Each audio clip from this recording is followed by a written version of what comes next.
Back here from College Park, Aaron Arnstein alongside my partner Ben Reitman on WMUC Sports. Terps on top 36-29, 2:51 to go in the first half. And the Terps and Hoosiers trading threes the past couple of minutes. It's been a wild few minutes here in College Park. You had that Dante Scott seemingly logo signature distance three, and then you got Ngakpo on the other end just whiffing on the dunk. I mean, it's been really an action-packed filled few minutes here. The Terps at the charity stripe. The foul just before the break on Xavier Johnson. His first, team's fourth of the first half. Young at the line for 2 shots. Bends his knees, puts up the first free throw, and it's good. Young, first in Maryland history with the career 87% from the line. Doesn't miss much. Yeah, we'll talk about him in the second half. There's a lot to say about what Jameer Young has meant to this Maryland team and this Maryland program. Hits the second free throw as well. The transfer from Charlotte has done wonders for the Terps. 38-29 Terps, 2:40 to go in the first half. Galloway sprints across midcourt. Quick feed to Renew, gets it back to Galloway, back up top to Renew. Fakes the pass at the top of the arc, steps through the defense, inside the paint, throws up a layup, and it's good. Nice drive. Strong play from Renew. It's 38-31, Terps on top, 2:25 to go in the first half. Young directing traffic. Geronimo sets the screen, now gets the pass from Young. Harris Smith calling for it. The pass inside to Harris Smith, and it's tipped away by Galloway and out of bounds. Scott and Long, the seniors, will check in for the Terps, and the freshmen, Kaiser Jr. and Harris Smith, check out. 2:15 to go in the first half. Terps on top, 38-31 over Indiana. And Long will inbound from the near side. Guarded by Galloway, 15 to shoot for Maryland. Bounce feed into Young. Guarded by Johnson. Crossover. Stops at the top of the arc. Resets. Now goes down the near side on the lane. Floats up a layup. It's an air ball. Indiana gets the rebound, quickly pushes ahead to Mbako at the near side. Throws it back up top to Galloway. 20 to shoot for the Hoosiers. Galloway weaves his way inside the paint, floats up a shot with the right hand, and he sticks it. And that forces a Terps timeout, 38-33, with 1:48 to go in the first half. And Ben, we'll stick right here. What do you like right now from Maryland, and what don't you like from the Terps? Well, they're hitting shots. I mean, they have 38 points in the first half, and I can't remember off the top of my head the last time that they did that. But Indiana's shooting the ball well, too. Maryland's been up really the entire first half, but every time they've gotten it maybe to 9 or 10, Indiana's been able to fight back, get it back to 4 or 5, and it's been a very entertaining first half. And we talked about the Hoosiers and, of course, the Terps having down years. Indiana only has 17 seasons under 500 in the past century, 100 years. Their net efficiency is 13th in the Big Ten, which is a nearly 20-year low for them. And this is a program that's won national championships, of course, the legendary head coach Bobby Knight, and they just have not had that kind of success this season. It's been a struggle, especially coming off after last year where they had a very good season. They lost in the round of 32 to Miami. A lot was expected from this Indiana team, and it has not gone well, and they'll be losing a bunch of guys next year, and obviously they missed out on Derek Queen, so going to be very interesting to see what the future is in Bloomington and what they want to do with Mike Woodson. Queen, the 5-star recruit who has committed to Maryland just about a week ago. Scott has the ball at the near arc. He throws up a 3, and he cans it! Dante is shooting it today. Scott is feeling it. 5th all-time in three-pointers for the Terps, and it's an 8-point advantage for Maryland. 1:15 to go in the first half. Johnson dribbles across midcourt, throws a pass to the near side to Galloway. Guarded by Young. Galloway weaves his way inside the paint, finds Mbako, tees up a 3 from the near arc, and that's off the front of the rim, then the glass, no good. Scott brings down the rebound. Thought about a 3 from the top of the arc, crossover. Finds Young. He fires a 3 from the far arc, and that's too short. It's an air ball. Indiana with the rebound. They push the pace once again. 40 seconds to go in the first half. Terps on top, 41-33. Galloway stops at the top of the arc. Feeds down low to Ware. Terps have kept him quiet so far. Back to Galloway, drives right to left, and he throws a pass into the hands of Young. 1 second difference between the shot and game clock. Maryland pushes the pace. They miss the layup, but Reese follows it up with a two-handed jam. 43-33, a first half offensive explosion for the Terps. 10 seconds to go in the first half. Johnson has the ball at the block end, directing traffic. Guarded by Long. Ware comes to set the screen. Johnson drives down the lane, kicks it back up top to Mbako. Fires a three. It's no good, but he did not get it off in time. An electric offensive performance from Dante Scott and company in the first half. It's 43-33, Terps on top after 20 minutes. We'll be back in just about 15 for the second half of action between the Terps and the Hoosiers here on WMUC Sports, your Terps, your station. Maryland infielder Sam Honar is a performer in more ways than one. Sure, fans might know about his 10 home runs or 59 RBIs last season, which was good for 8th in the Big Ten, but what they likely don't know is the baseball diamond isn't the only place he plays. Before the sunrise, I'll take her home, but then she's leaving.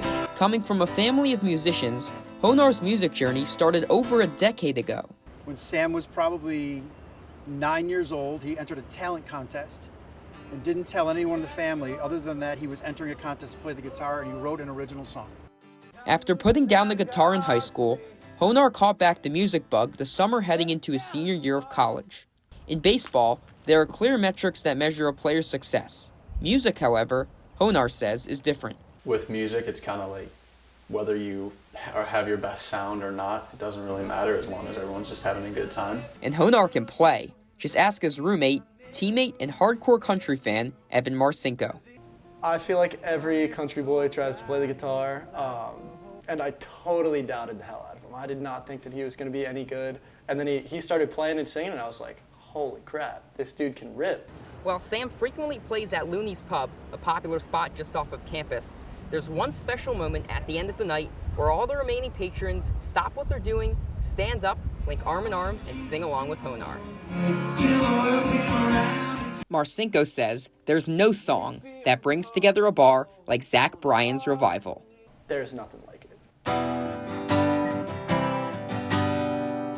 It's gotten to the point where everyone loves Revival so much, even kids who have no background in country music, or really any interest, are linking arms with me singing every single lyric. And I think it's just so cool to be able to see that, see how his music can bring people together. Honar says there's nothing like playing songs everybody knows at the end of the night and watching the bar turn into one big karaoke stage. In sports, it's really just like if your team wins, you celebrate with your team, but then everyone watching is just kind of watching you do it.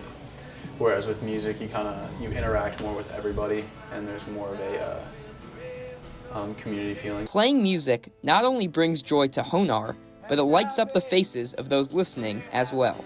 I think there's nothing better than going out on a Friday night, being able to sit at a table, relax with your boys, and hear them sing. Aaron Arnstein, CNS TV. The Terps with a 2-run shot back in the bottom half of the first inning thanks to Matt Shaw extending his program record home runs, and that's number 19 on the season, extending his Big Ten lead as well. And what a way to get a couple milestones in his career. That's career hit number 200 for him, and now he's up to 150 career RBIs. So 5-2 as we head to the bottom half of the second inning, and Bobby Zamarzlak will lead the inning off for the Terps. And Nate, he's started to up that average up to 268, hitting .321 over his past 10 games. Takes high for ball one. Yeah, 0 for 2 with 2 walks yesterday, but he was working good at bats. 10 for 36 in conference play. With the big story with Zamarzlak this year has been that on-base percentage, sitting at .466 right now.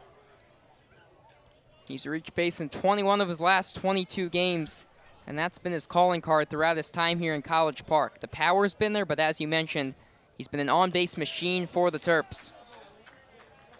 Nearly hit by the pitch there and gets in front of the count 2-1. 420 career on-base percentage and 500 at-bats. Swing and a miss, and the count now even at 2. Kaminska looking to replicate McCoy's strong second inning. That one's chopped over the third. That's a good start. Carey with the throw in time for out number 1. Carey was partly responsible for that big play for Nick LaRusso in the game yesterday. It was a soft ground ball that could have been an inning-ending double play, but instead led to Maryland getting those 5 runs. Kevin Keister at the plate. Made a pretty good bid last week for Big Ten Player of the Week, but his teammate Matt Shaw won that award, hitting .517 over his past 7 games.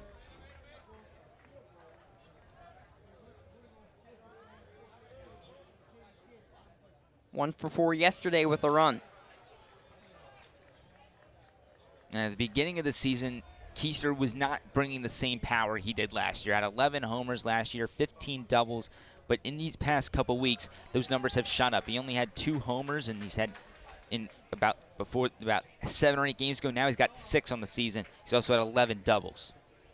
And during those last 7 games, 4 homers, 17 RBIs, hitting just under 300 on the season. And during this hot streak, Coach Vaughn said he's seen a lot of fastballs in the 9-hole, and he's just trying to get on base for the top of the order and give those guys a chance to bring him in, and he's certainly done a good job at that.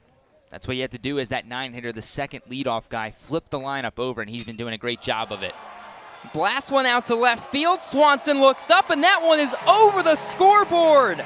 Home run number 7 for Kevin Keister, and the Terps cut into Nebraska's lead further. It's 5-3 here in the second. We've been talking about how Keister's power has surged the past couple weeks, and look at that, a home run over the scoreboard. You rarely ever see that here at Bob Turtle Smith Stadium.